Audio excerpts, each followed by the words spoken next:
questionné plus que n'importe qui. J'ai fait l'objet d'enquêtes plus que n'importe qui en France et ailleurs, plus que quiconque. Il y a même eu des enquêtes fédérales en 2000. Des échantillons ont été donnés aux meilleurs scientifiques français. Leur réponse a été de dire que ces échantillons étaient trop propres pour pouvoir arriver à une conclusion. Trop propres et non pas trop sales. Et finalement, si je suis encore ici à l'âge de 38 ans et que j'ai subi les tests 33 fois cette année, 33. Demandez d'ailleurs aux autres coureurs du peloton combien de fois ils ont été contrôlés. Moi, 33 fois. Et je demeure en tête du Tour de France. Ça répond bien à la question. De 1992 à 2009, ma performance n'a jamais changé. Et il faut être juste envers le public et les médias. Ces questions que l'on m'a posées n'ont pas commencé en 2004 ou en 2005. Elles ont commencé en 1999. L'intensité, la pression, les soupçons ont commencé à émerger en 1999.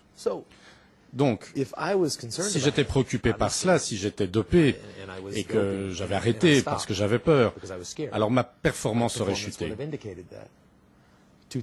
En 2000, j'ai été meilleur qu'en 1999, en 2001, meilleur qu'en 2000, ainsi jusqu'à la fin, et ainsi jusqu'en 2005, mon 7e tour. Pourquoi le sport cycliste est aussi surveillé depuis quelques années? Deux raisons, je crois.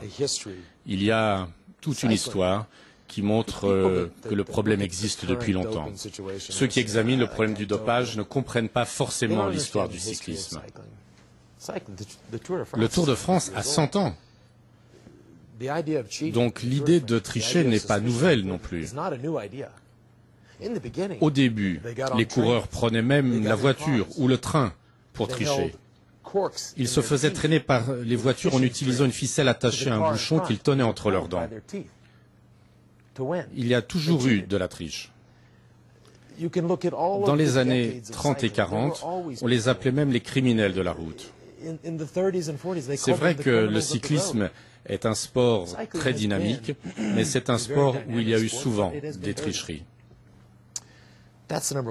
Ça, c'est le premier point. Deuxièmement, très franchement, c'est comme ça dans tous les sports. Si je compare le cyclisme au football ou au tennis, nous acceptons, nous les cyclistes, d'être un peu comme des paillassons. On nous marche dessus, on nous piétine.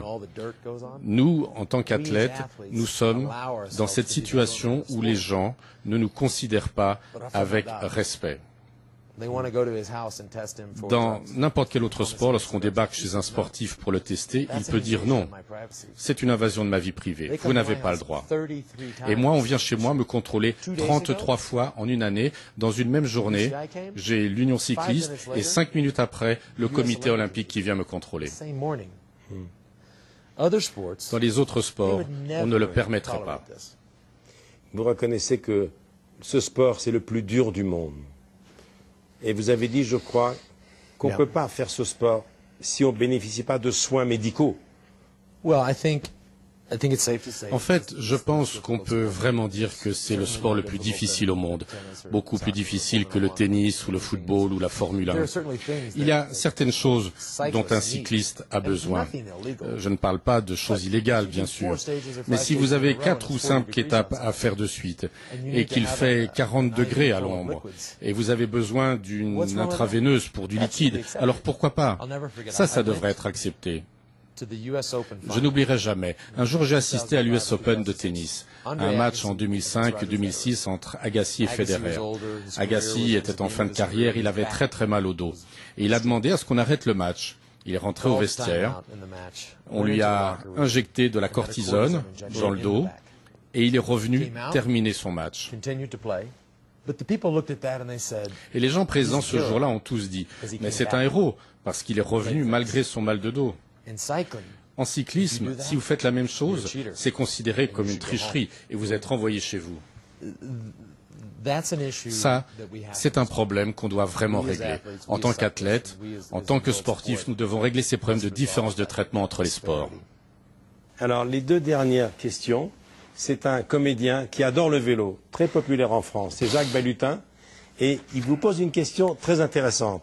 Je voulais lui demander à M. Armstrong lui dire que quand il y avait Bernard Hinault, quand il y avait même Greg LeMond, il n'y avait pas d'oreillette dans le peloton. Donc le directeur sportif ne pouvait pas appeler son leader ou appeler un de ses coureurs.